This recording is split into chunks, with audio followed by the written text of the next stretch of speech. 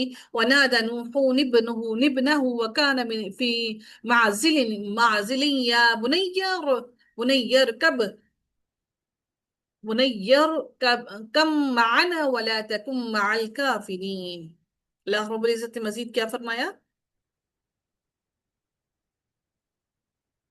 اور وہ کشتی پہاڑ جیسی موج میں انہیں لے کر چلنے لگی، اور نوح نے اپنے بیٹے کو پکارا. یعنی اب سوچے کہ پہاڑوں، آج کل ہم سیلاب دیکھتے ہیں نا، تو سیلاب ابھی اتنا نہیں آیا کہ وہ پہاڑوں کی جیسے بلند ہو. اس کے باوجود ہم دیکھتے ہیں کہ کس طرح سے بستیاں نیست و نابود ہو گئیں، جڑوں سے ہی ختم ہو گئیں، ان کی بنیادیں ہی باقی نہ بچیں، کہ ہر ہر پاؤں کے نیچے ایک ایک گھر، پورا پورا گھر موجود تھا. اللہ تعالیٰ نے فرمایا وہ کشتی پہاڑ جیسی موج میں انہیں لے کر چلنے لگی، اور نوح نے اپنے بیٹے کو پکارا اور وہ الگ تھلگ جگہ میں تھا. اے میرے چھوٹے بیٹے، ہمارے ساتھ سوار ہو جاؤ اور کافروں کے ساتھ نہ ہو جاؤ. یعنی حضرت علیہ السلام نے اپنا چھوٹا بیٹا ہے نا، زیادہ لاڈ، زیادہ پیار، زیادہ محبت ہوتی ہے. بیٹا فاصلے پر تھا، حضرت علیہ السلام چاہتے تھے کہ وہ قریب آئے اور کشتی میں بیٹھ جائے. تو انہوں نے کہا کہ اے میرے چھوٹے بیٹے، انہوں نے کہا کہ میرے ساتھ سوار ہو جاؤ اور کافروں کے ساتھ نہ ہو جاؤ. سیدنا نوح علیہ السلام نے اپنے بیٹے سے کہا لیکن کہ میرے ساتھ آ جاؤ اور نجات پا جاؤ.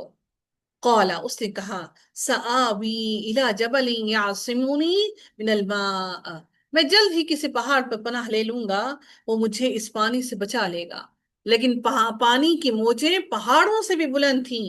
قالا، نوح علیہ السلام نے کہا لا عاصم اليوم من امر اللہ الا من رحم، انہوں نے کہا کہ آج اللہ تعالیٰ کے فیصلے کے عذاب سے بچانے والا کوئی نہیں مگر جس پر اس نے رحم کر دیا.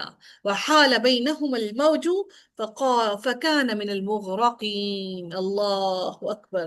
اللہ کی آزمائش دیکھیں کہ وہ باپ کشتی پر سوار ہے، بیٹے کو کہہ رہا ہے آ جاؤ آ جاؤ آ جاؤ، اسے نہیں سنی. تو اللہ تعالیٰ نے فوراً ہی کیا کیا، ان دونوں کے درمیان ایک موج کو حائل کر دیا. کتنی بڑی آزمائش، کتنی بڑی آزمائش. آپ کو کیا لگتا ہے کہ ان کے دل کو غم نہ ہوا ہوگا؟ اپنے ہاتھوں سے پالا پوسا بیٹا بچہ، اور وہ نہیں مانا. تو اللہ تعالیٰ نے فوراً ہی موج کو حائل کر دیا، اور وہ غرق کیے گئے لوگوں میں سے ہو گیا، من المغرقین. دیکھیں یہ اللہ تعالیٰ کی آزمائش ہے. اللہ تعالیٰ کے دین کے آگے، اللہ تعالیٰ نے جو ایمان ہمیں عطا کیا، اس کے آگے کوئی چیز حائل نہیں ہو سکتی. تو خدارا اپنی اولاد کے لیے، اپنی آنے والی نسلوں کے لیے محنت کیجئے، کوشش کیجئے. صرف دنیا تک محدود مت رہیے. دنیا کا علم صرف پیٹ کو بھرنے کے لیے ہے، جبکہ آخرت دائمی ہے. کیا ہم نے اپنی اولاد کی آخرت کے لیے تیاری کی ہے؟ وَقِيلَ يَا أَرْضُ ابْلَعِي مَاءَكِ وَيَا السَّمَاءُ أَقْلِعِي وَغِيضَ الْمَاءُ وَقُضِيَ الْأَمْرُ وَاسْتَوَتْ عَلَى الْجُودِ وَقِيلَ بُعْدًا لِلْقَوْمِ الظَّالِمِينَ. اور کہا گیا کہ اے زمین اپنا پانی نگل جا. جب وہ سارا کچھ ختم ہو گیا تو اللہ تعالیٰ نے کہا زمین کو کہ اے زمین اپنا پانی نگل جا. وَيَا السَّمَاءُ وَيَا السَّمَاءُ، اور اے آسمان اقلعی، تھم جا. وَغَيْضَ الْمَاءُ، اور پانی نیچے اتار دیا گیا.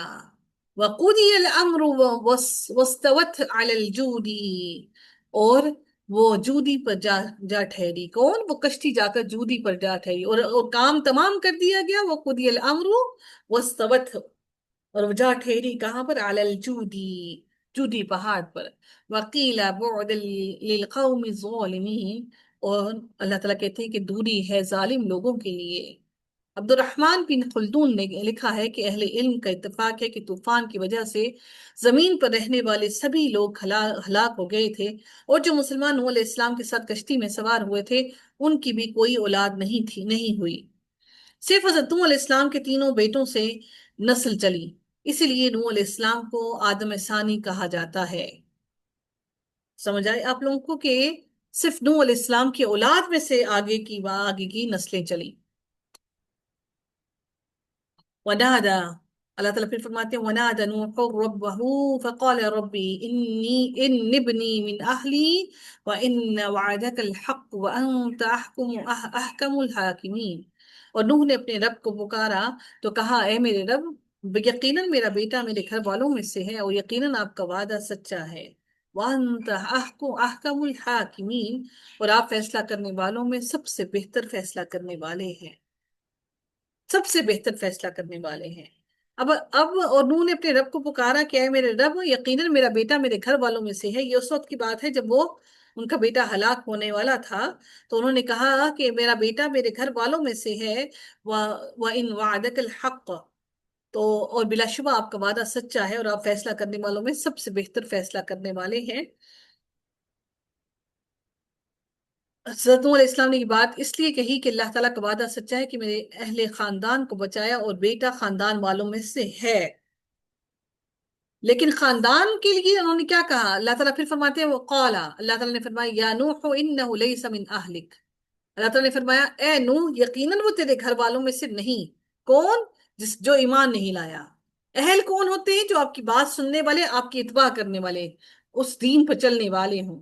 انہو عمل غیر صالح، اللہ تعالیٰ نے پھر ان کے دل کو تسلی دیتے ہوئے ان کو کہا بے شک وہ تو ایسا عمل ہے جو اچھا نہیں. فلا تسألنی ما لیس لک به علم، تو اللہ تعالیٰ نے ان کو کیا جواب دیا؟ اللہ تعالیٰ نے کہا لہٰذا مجھ سے ایسا سوال نہ کرو جس کا تمہیں علم نہیں. انی اعیذک ان تکون من الجاہلین، تو بلا شبہ میں تمہیں اس سے نصیحت کرتا ہوں یہ کہ تم جاہلوں میں سے نہ ہو جاؤ. کتنی اہم ترین بات ہے.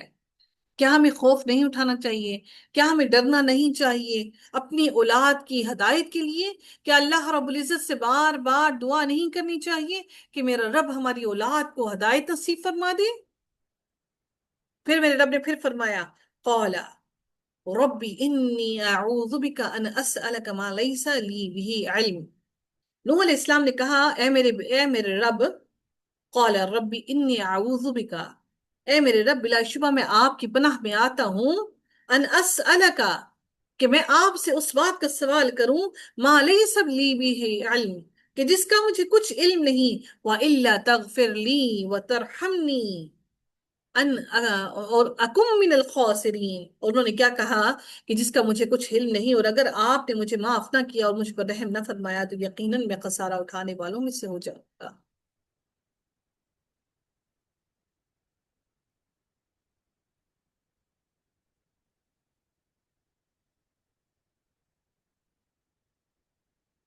اس سے پتہ چلتا ہے کہ حضرت نوح علیہ السلام کو وہ بیٹا ان لوگوں میں سے شامل تھا جس کے لیے مغفرت کی دعا نہیں کی جا سکتی. اس لیے انہوں نے اللہ تعالیٰ سے سیدنا نوح علیہ السلام کو جب اپنی غلطی کا احساس ہوا تو اپنی غلطی پر ندامت کا اظہار کرتے ہوئے اپنے رب سے گڑ گڑا کر دعا کی وَإِلَّا تَغْفِرْ لِي وَتَرْحَمْنِي. دیکھیے کہ ان کو یقین کامل دنیا کے اندر ہی اللہ تعالیٰ کی غیظ و غضب اور غصے کا تھا. اور دنیا میں ہی ان سے اپنی اولاد سے اللہ تعالیٰ کی اختیار کر لی. ہم لوگ دنیا کو ہی نہیں چھوڑ پاتے کہ ہم اللہ تعالیٰ کی طرف جائیں، تو آخرت کو سوچئے کہ آخرت تو بڑی سخت ہے. پھر اللہ تعالیٰ نے فرمایا قیلا، کہا گیا یا نوح، اے نوح، اہبط بسلام منا وبرکات علیک وعلی ممن معک، اے نوح ہماری جانب سے سلامتی اور برکتوں کے ساتھ اتر جاؤ تم پر اور ان گروہوں پر جو تمہارے ساتھ ہیں. وَأُمَمٌ وَأُمَمٌ سَنُمَتِّعُهُمْ ثُمَّ يَمَسُّهُمْ مِنَّا عَذَابٌ أَلِيمٌ، اور کچھ گروہ ایسے ہیں کہ جلد ہی ان کو ہم ساز و سامان دیں گے، پھر انہیں ہماری طرف سے دردناک عذاب پہنچے گا. دنیا کا معاملہ متاع اور دنیا کا فائدہ دیں گے، لیکن جلد ہی ہم ان کو دردناک عذاب میں مبتلا کر دیں گے. پھر اللہ نے فرمایا تِلْكَ مِنْ أَنْبَاءِ الْغَيْبِ نُوحِيهَا إِلَيْكَ، یہ غیب کی کچھ چیزیں ہیں، کچھ خبریں ہیں جن کو ہم آپ کی طرف وحی کر رہے ہیں. مَا كُنْتَ تَعْلَمُهَا أَنْتَ وَلَا قَوْمُكَ مِنْ قَبْلِ هَذَا، اس سے پہلے نہ آپ انہیں جانتے تھے نہ ہی آپ کی قوم. فاصبر ان العاقبۃ للمتقین، چنانچہ آپ صبر کریں، بلا شبہ اچھا انجام متقیوں کے لیے ہی ہے، آپ صبر کیجئے۔ یہ سب غیب کی خبریں نبی اکرم صلی اللہ علیہ وسلم کو بھی اللہ تعالیٰ فرما رہے ہیں، یہ غیب کی خبریں ہیں، کیونکہ حضرت نبی اکرم صلی اللہ علیہ وسلم اس وقت موجود نہیں تھے۔ اللہ تعالیٰ کہتے ہیں یہ ساری غیب کی خبریں ہیں جو ہم آپ کی طرف وحی کر رہے ہیں، جو آپ نہیں جانتے تھے۔ ہم آپ کو اس قوم کے بارے میں بتا رہے ہیں، اللہ تعالیٰ نبی اکرم صلی اللہ علیہ وسلم کو یہ ساری باتیں اس لیے بتا رہے ہیں تاکہ نبی اکرم صلی اللہ علیہ وسلم کے دل کو آسرا مل جائے کہ اللہ تعالیٰ نے کس طرح سے انبیاء کو نجات دی، اور پھر کس طرح سے اللہ تعالیٰ نے اپنے دین کو سرشار کیا۔ اللہ نے کہا ان کو کیا، کس کا حکم دیا؟ فاصبر، صبر کیجئے، عاقبت صرف اور صرف متقی لوگوں کے لیے ہے۔